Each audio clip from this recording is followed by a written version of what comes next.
Like, can we legitimately make plans to not watch the game the next time they score 10 runs? I mean, at this point, I think it's the definition of insanity if we don't. Hi, I'm Weston. I love talking about the Astros, and I'm here to talk about Game 106 of the regular season, where the Astros lose 8-2 following scoring 10-plus runs, aka the curse lives on strong, wish it didn't, and lose the 3-game set to the Tampa Bay Rays over the weekend.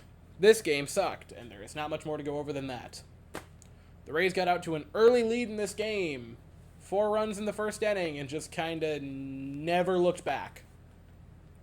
The Astros never really even flirted with a comeback, like a realistic one.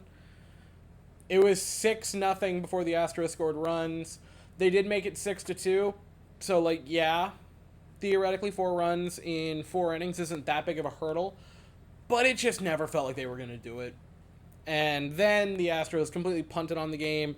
They pulled Altuve from it. They pulled Tucker from it. They put in Montero, which is the unofficial white flag for the team this season. They made it very clear that they were just basically saying, we're good. We don't need to win this game. We don't care to win this game. And, like, look, I make fun of the Rays punting on it yesterday, but that was when it was like 13-0. This was still kind of winnable. And they just kind of said, it's fine. We don't need to try. Which was a little bit irritating, but at the same time, I mean, yeah.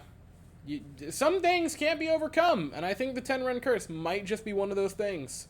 Which is wild to say that, like, of all the things that have happened in the past 6-7 years for the Houston Astros, the new current horror fest is like, oh dear God, they scored 10 runs. They're gonna be doomed tomorrow. That is so freaking weird, but I mean, the facts don't lie. One of the biggest bummers of the game is the top part of the offense actually looked pretty damn good. Altuve had 3 hits. Pena had a pair of hits.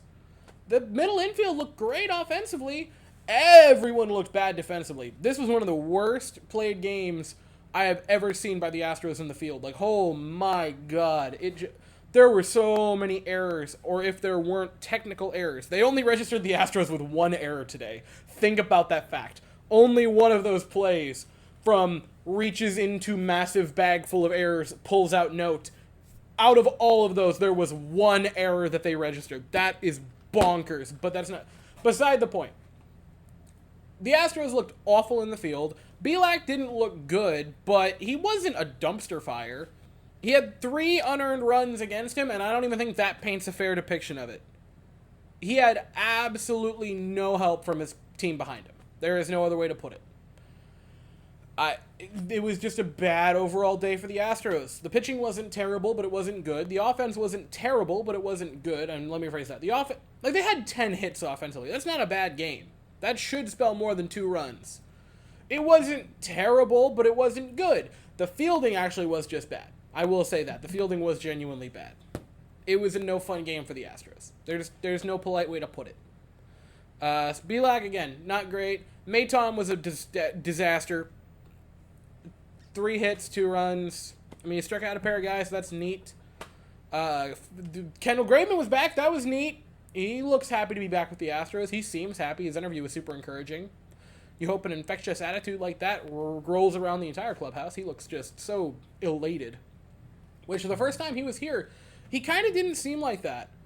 But coming back, I think he realizes maybe the Astros have a really good thing going on in the clubhouse, which is what a lot of people have said. But, like, hey, that seems to be a true thing, because now on his return trip, he's like, I am absolutely juiced out of my mind to go back. So that's really fun for him. I'm excited. I hope it works out this time. I hope he gets a ring with the Astros. That'd be super cool. Not just because the Astros get another ring out of it, but because he would get one. That'd be neat. Montero actually pitched pretty well. Picked up a strikeout in his 9th. Not too shabby there.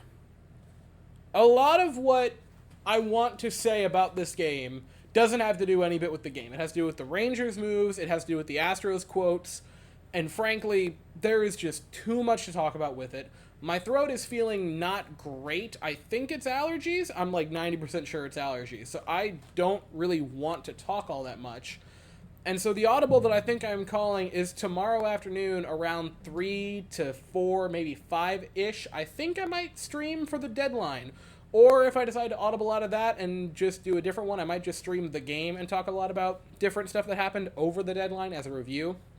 But tentatively speaking, I think I would like to make a live stream tomorrow afternoon to talk about the deadline and see what goes on for it, because a lot of stuff around the division, A lot of stuff from Dana Brown that I kind of want to get into, but it hurts to talk right now, so I'm just going to put that on the shelf for right now and address it tomorrow, which the Astros will play tomorrow at 8:10 Eastern, 7:10 Central, still in Minute Maid Park, against the Cleveland Guardians. The Guardians are going to send Noah Syndergaard to the mound. Weird that he is a Guardian now. Really freaking weird to see him in Cleveland, but that's not even the point.